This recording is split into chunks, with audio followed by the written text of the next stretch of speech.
솔로몬이 병거와 마병을 모으매 병거가 1,400대여 마병이 12,000명이라 병거 성에도 두고 예루살렘 왕에게도 두었으며 왕이 예루살렘에서 은을 돌같이 흔하게 하고 백향목을 평지에 뽕나무같이 많게 하였더라.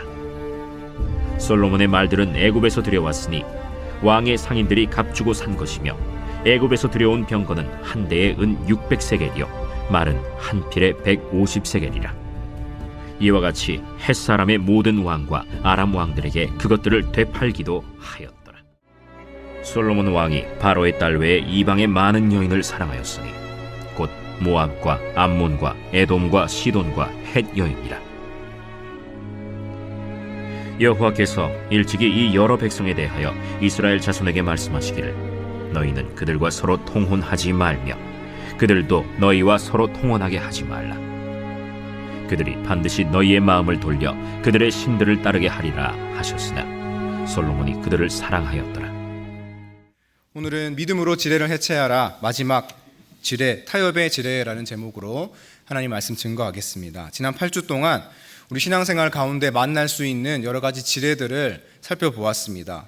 교만의 지뢰, 질투의 지뢰, 두려움의 지뢰, 용서 못함의 지뢰, 자신감 부족의 지뢰, 게으름의 지뢰, 실망의 지뢰, 그리고 오늘 마지막 타협의 지뢰를 함께 살펴보려고 합니다. 이 타협이라는 단어의 사전적 의미는 어떤 일을 서로 양보하여 협의한다라는 의미입니다. 이 사전적으로는 아주 긍정적인 뜻입니다. 이 타협에 비슷한 단어로는 타결, 협상, 절충, 양보 같은 것들이 있습니다. 모두 다 긍정적인 그런 의미의 단어들이죠. 그래서 이 타협은 그 자체로는 긍정적인 의미를 가지고 있는 단어이기도 합니다. 타협점을 찾고 절충 안으로 의견을 모으고 서로 양보하는 것은 우리 살아가는 이 세상 가운데 꼭 필요한 가치이죠.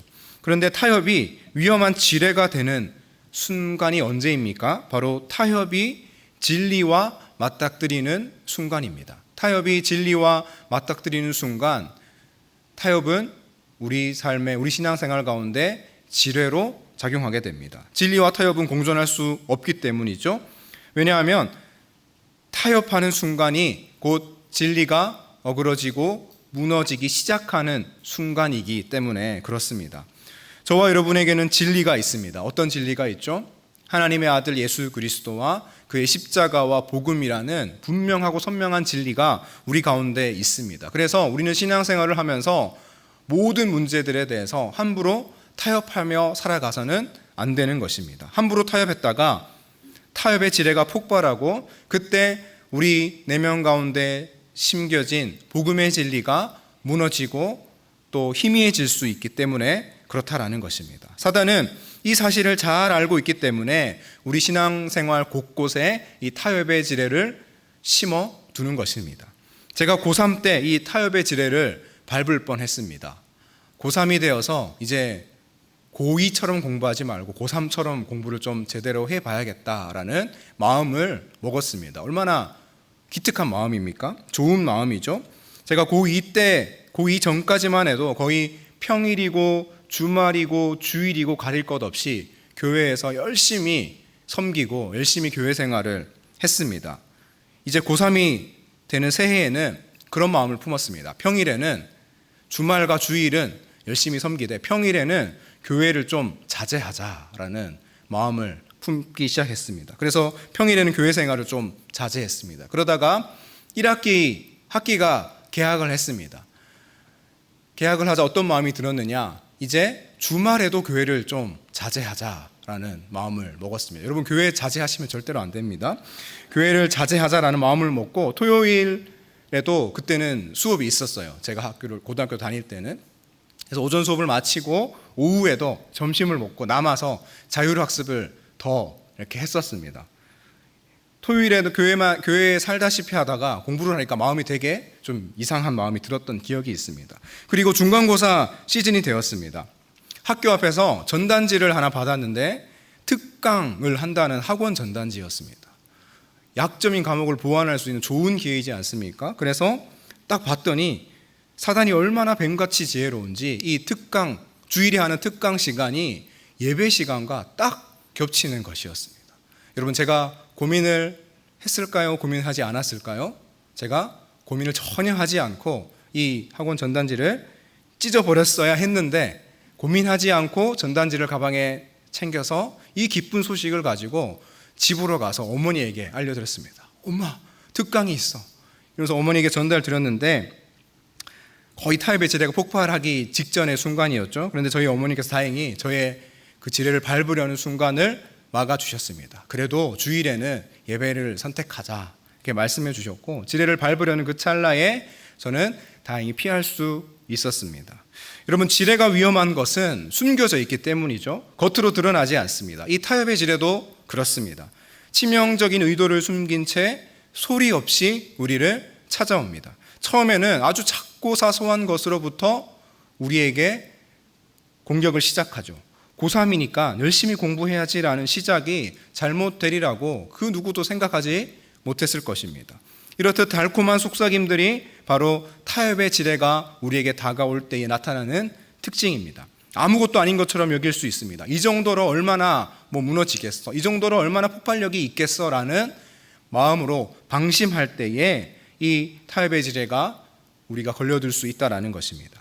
그런데 이 작고 사소한 타협의 지뢰의 공격이 반복되면 우리 가운데 어떤 일이 일어나죠? 제가 그랬던 것처럼 공부해야겠다라는 순전한 마음으로 시작했다가 그쯤이야, 평일쯤이야, 주말쯤이야, 결국 어디까지 이르게 되는 것입니까? 주일쯤이야, 예배쯤이야 라는 마음으로 향하는 것이 더 큰 타협점으로 우리를 인도하는 것이 이 타협의 지뢰의 위험성이라는 것입니다. 이것이 타협의 지뢰가 목표하는 바입니다. 바로 하나님과 우리의 관계를 깨뜨리려는 것이죠. 우리 신앙생활은 이렇게 타협의 지뢰에 위험에 언제나 노출되어 있다는 것입니다. 오늘 성경 본문에도 타협의 지뢰를 피하지 못한 사람이 있습니다. 바로 솔로몬입니다. 열왕기상 1장부터 11장까지의 말씀을 여러분 찬찬히 읽어보시면 이 솔로몬 왕이 하나님과의 관계가 어떻게 서서히 망가지기 시작하는지 우리가 살펴볼 수 있습니다. 솔로몬이 다윗에 이어서 왕위에 올랐습니다. 처음 솔로몬이 왕이 되었을 때는 여호와 하나님을 사랑하는 왕이었습니다. 또 아버지 다윗의 그 도를 잘 이어받은 왕이었습니다. 열왕기상 3장 3절 말씀을 보시면 솔로몬이 여호와를 사랑하고 그의 아버지 다윗의 법도를 행하였다라고 성경이 기록하고 있습니다. 또 솔로몬은 위대한 건축을 했죠. 바로 아버지 다윗이 건축하지 못한 성전을 건축하여 하나님 앞에 드렸습니다. 성전을 완공한 후에는 백성들을 이렇게 권면합니다. 열왕기상 8장 61절 말씀인데요. 그런즉 너희의 마음을 우리 하나님 여호와께 온전히 바쳐 완전하게 하여 오늘과 같이 그의 법도를 행하며 그의 계명을 지킬지어다.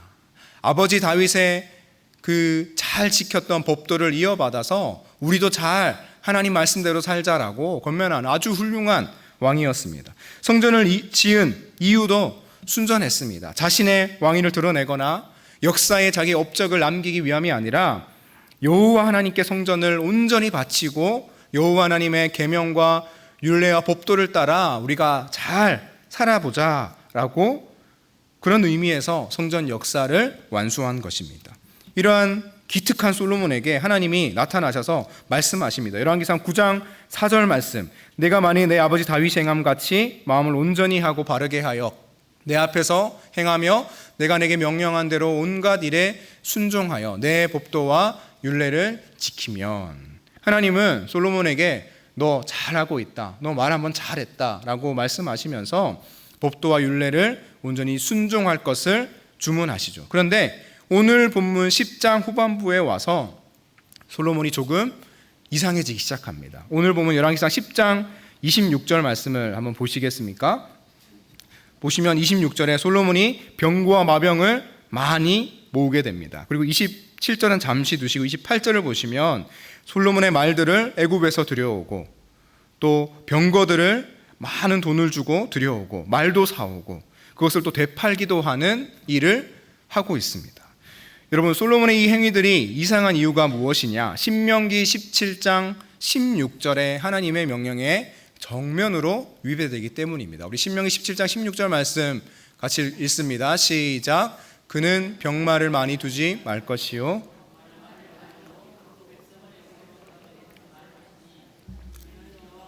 너희에게 이르시기를 너희가 이후에는 그 길로 다시 돌아가지 말 것이라 하셨음이며, 여기에 그는 바로 이스라엘의 왕을 의미합니다. 장차 가나안 땅에 가서 왕정제도를 도입하게 되면 그때 왕은 이런 규례들을 지켜야 할 것이다 라는 문맥의 단락이 바로 이 신명기 17장 말씀인데요, 27장에서 하나님께서는 왕은 많은 병마를 두려고 하지 마라 라고 하십니다. 왜냐하면 타협의 지뢰를 밟을 수 있기 때문에. 그 타협의 지뢰가 어디에 있습니까?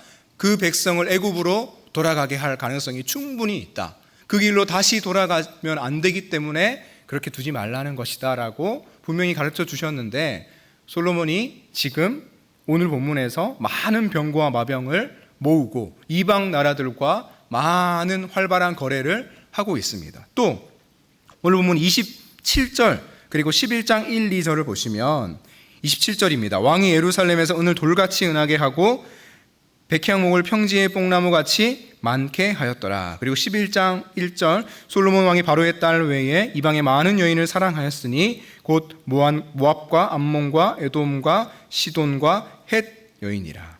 이 솔로몬 왕이 행하고 있는 이상한 행동은 신명기 17장 17절 말씀에 또 정면으로 위배됩니다. 보시면 그에게 아내를 많이 두어 그의 마음이 미혹되게 하지 말 것이며 자기를 위하여 은금을 많이 쌓지 말 것이니라. 여기에 타협의 지뢰가 있죠. 그의 마음이 미혹되게 될 것이 분명하기 때문에 아내를 많이 두지 말라라고 명령하셨고, 자기를 위하여 자기의 영광을 취할 가능성이 충분히 농후하기 때문에 은금을 많이 쌓지 말라라고 하셨는데, 오늘 성경 본문에서 솔로몬 왕은 은을 돌같이 흔하게 하고 백향목을 평지의 뽕나무같이 많아지게 하고 이방 여인들과 통혼 정책을 펼치고 있는 것입니다.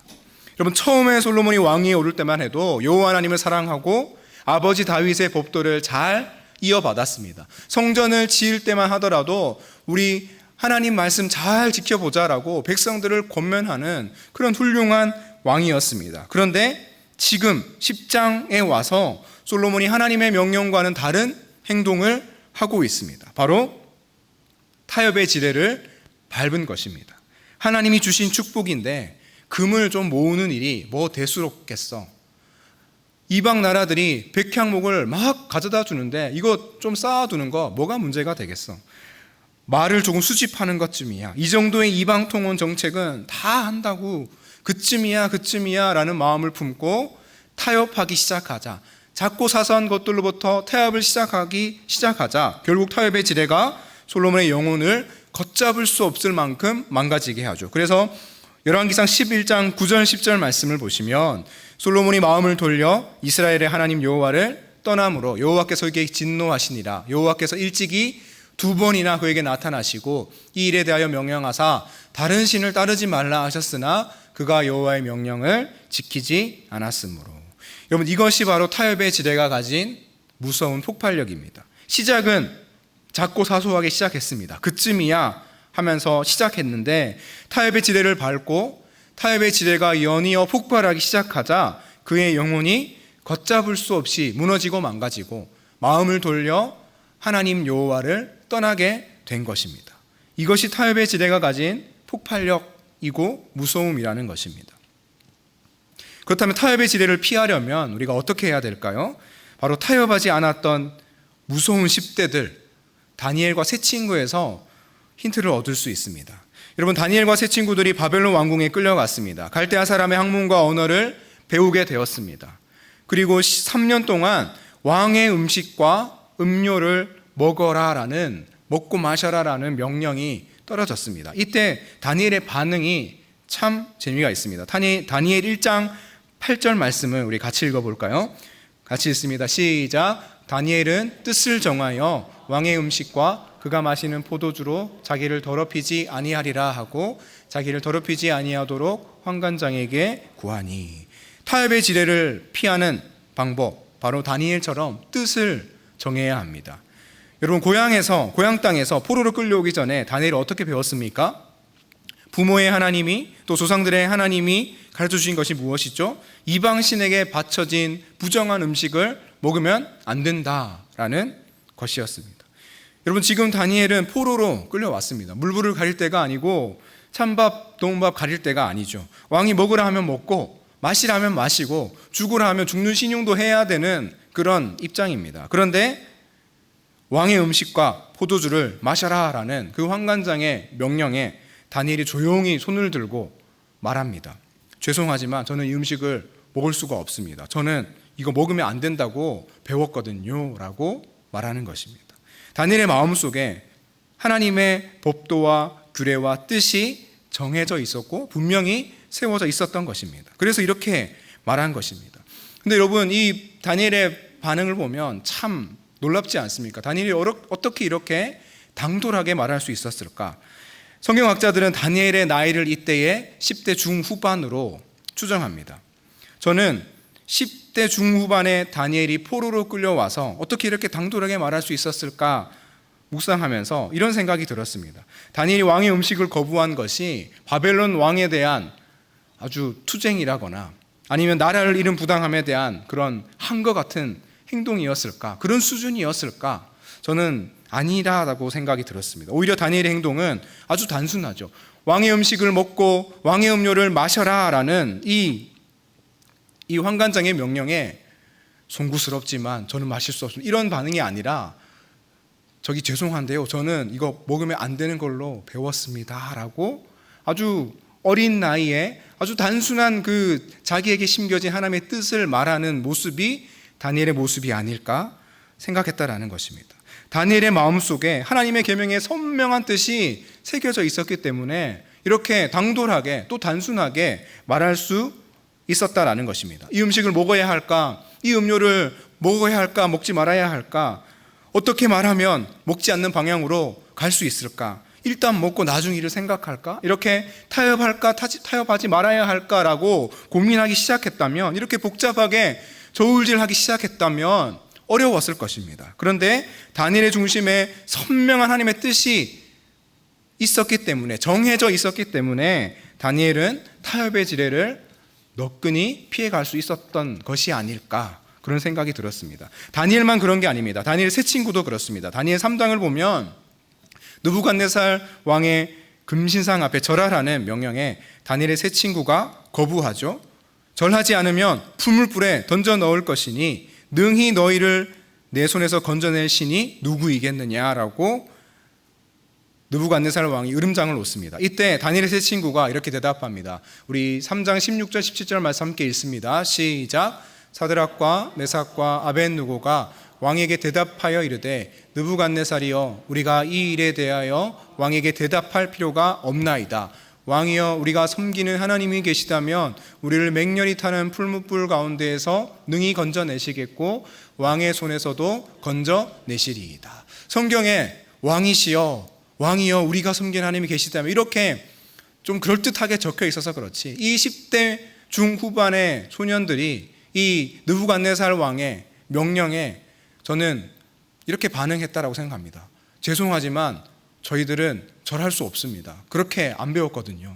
저희들이 혹시 왕이 명령하신 대로 풀무불에 들어간다 할지라도 저희가 유일하게 절할 수 있는 우리 여호와 하나님께서 저희들을 반드시 건져내실 거기 때문에 저희들은 왕의 명령에 따를 수 없습니다 라고 말하지 않았을까요? 이 소년들의 말에 느부갓네살의 속이 얼마나 뒤집어졌겠습니까? 그래서 느부갓네살 왕은 이 풀무불을 뜨겁게 하기를 7배나 하라라고 분노하면서 말할 정도였습니다. 여러분, 이 소년들은 타협하지 않았습니다. 그런데 이 다니엘의 세 친구의 타협하지 않음도 어떠한 필사적인 각오나 투쟁이나 한거에 의해서 비롯된 것이 아니라고 생각합니다. 타협해야 하나, 타협하지 말아야 하나, 이러한 복잡함이나 고민 가운데 나온 대답이 아니라 고향 땅에서 어릴 적부터 배워서 마음에 분명하게 정해져 있는, 마음에 선명하게 새겨져 있는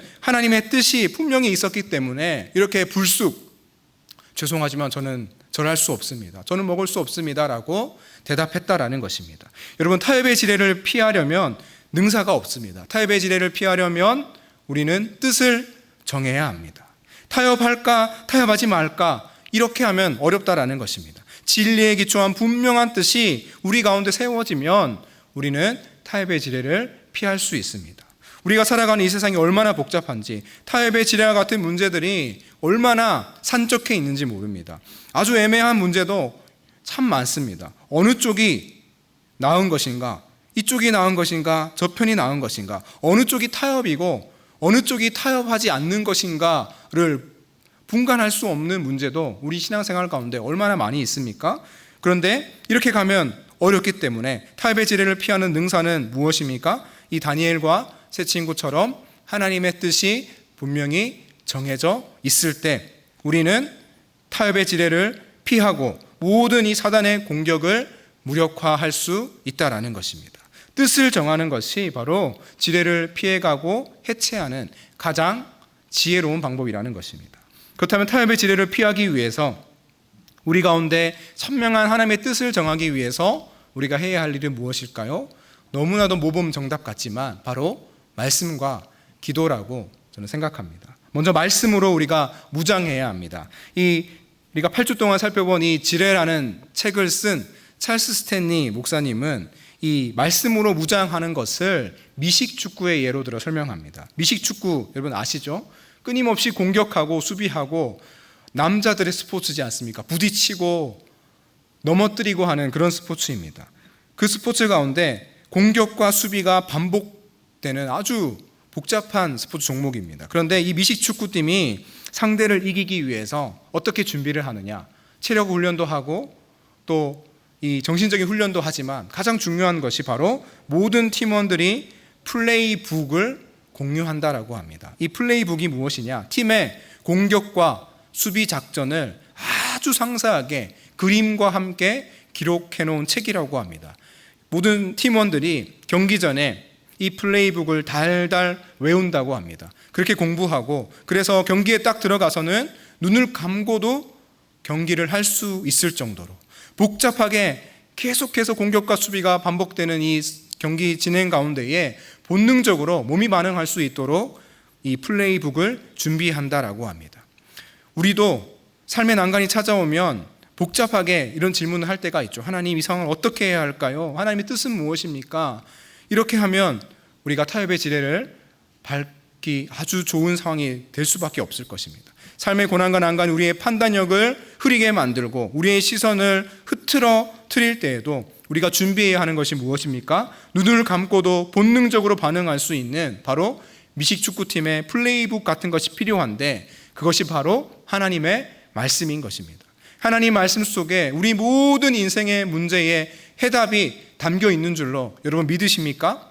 그래서 시편 119편 105절 말씀에 주의 말씀은 내 발의 등이요 내 길에 빛이니이다. 하나님의 말씀이 바로 타협의 지뢰가 산적해 있는, 심지어는 이것이 타협인가 타협이 아닌가 분간할 수도 없는 애매한 그런 문제들이 우리 앞에 산적해 있을지라도 하나님의 말씀이 우리의 인생길을 밝히는 등불이요 빛이라고 시편 기자는 고백합니다. 또 시편 119편 11절 말씀에 내가 주께 범죄하지 아니하려 하여 주의 말씀을 내 마음에 두었나이다. 죄짓지 않기 위해서, 범죄하지 않기 위해서, 타협의 지뢰를 밟고 무너지지 않기 위해서 시편 기자는 주의 말씀을 내 마음에 가득가득 담아두었다라고 말합니다.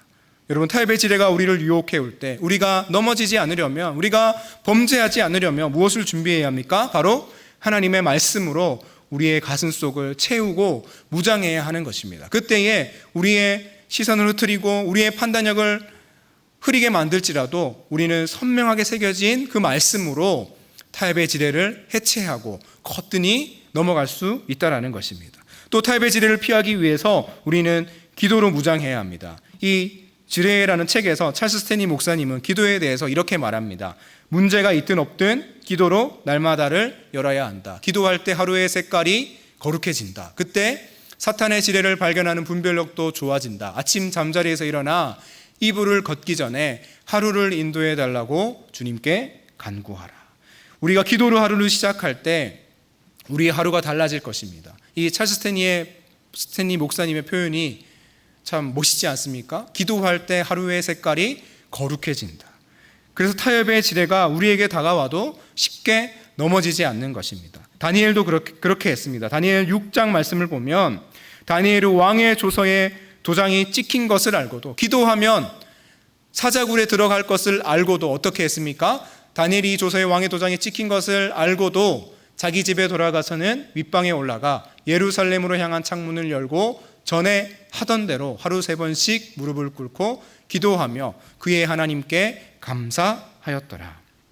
다니엘을 해코지하려는 반대 세력들이 약점을 제대로 잡았습니다. 그래서 다니엘이 이제 큰 공경에 빠졌습니다. 타협의 지뢰를 해체해야 되냐 말아야 되나, 어떻게 이것을 문제를 해결해야 하나 하는 어려움 가운데 직면했습니다. 그런데 다니엘의 선택은 무엇입니까? 바로 기도입니다. 윗방에 올라가 예루살렘으로 향한 창문을 열고 전에 하던 대로, 루틴대로, 늘 하던 습관대로 하루 3번씩 무릎을 꿇고 기도합니다. 그런데 그의 기도가 무엇입니까? 주님이 이를 어찌합니까? 제가 큰 함정에 빠졌습니다. 이렇게 기도하느냐? 그렇지 않습니다. 다니엘은 전에 하던 대로 하나님께 감사하며 기도할 뿐입니다. 전혀 흔들림이 없습니다. 무엇을 의미합니까? 다니엘이 늘 기도하는 사람이었기 때문에 타협의 지뢰를 만난 그 순간에도 이 모든 문제를 하나님 앞에 맡겨드린 것입니다. 그래서 마음이 평안하고 아무렇지 않게 늘 하던 대로 기도할 수 있었던 것이죠. 순간의 모면을 위해 타협하는 쪽을 선택하기보다 전에 하던 대로 하나님께 기도할 때 하나님이 반드시 이를 해결해 주실 것이다 라는 믿음이 그의 마음속에 있었던 것입니다. 주 안에 사랑하는 성도 여러분, 매일매일 우리를 위협하는 타협의 지뢰를 오직 말씀과 기도로 무장하여 그 모든 지뢰들을 해체하고 떡끈히 이겨내시는 저와 여러분 될 수 있기를 간절히 소망합니다. 말씀의 빛이 타협의 지뢰를 발견하게 도와주실 것이고, 우리의 기도를 들으시는 하나님이 우리로 능히 타협의 지뢰를 건너가게 하실 것입니다. 찰스 스탠리 목사님은 이 책 마지막 장에서 이렇게 말했습니다. 성도의 전장은 승리로 가득하다. 단 하루도 허덕일 필요가 없다. 성도에게 극복 불가능한 시험은 없다. 왜냐하면 하나님께서 우리에게 영원한 승리를 주셨기 때문이다. 믿음으로 지뢰를 해체하라 라는 이 8주 동안의 설교의 결론과도 같은 말씀이죠. 그러면서 이 찰스 스탠리 목사님은 시편 37편 23절 24절 말씀을 붙들라고 우리에게 권합니다. 함께 읽어볼까요? 시작. 여호와께서 사람의 걸음을 정하시고 그의 길을 기뻐하시나니 그는 넘어지나 아주 엎드러지지 아니함은 여호와께서 그의 손으로 붙드심이로다. 아멘. 여러분, 이 말씀을 기억하고 붙드시기를 간절히 소망합니다. 여호와께서 우리의 인생길을 기뻐하신다고 하십니다. 여호와께서 우리의 인생을 그의 능력의 손으로, 가장 크고 강력한 손으로 붙드시고 계신다라고 우리에게 약속하십니다. 그래서 우리는 때로 지뢰를 만나서 넘어질 수 있지만 절대로 아주 엎드러지지는 않을 것이라고 성경이 또 이 찰스 스탠리 목사님이 우리에게 말하고 있습니다. 주 안에 사는 성도 여러분, 이 약속의 말씀 붙들고 우리 인생의 수많은 지뢰들을 믿음으로 해체하며 승리의 인생을 살아가실 수 있는 저 여러분 될 수 있기를 예수 그리스도의 이름으로 축원합니다.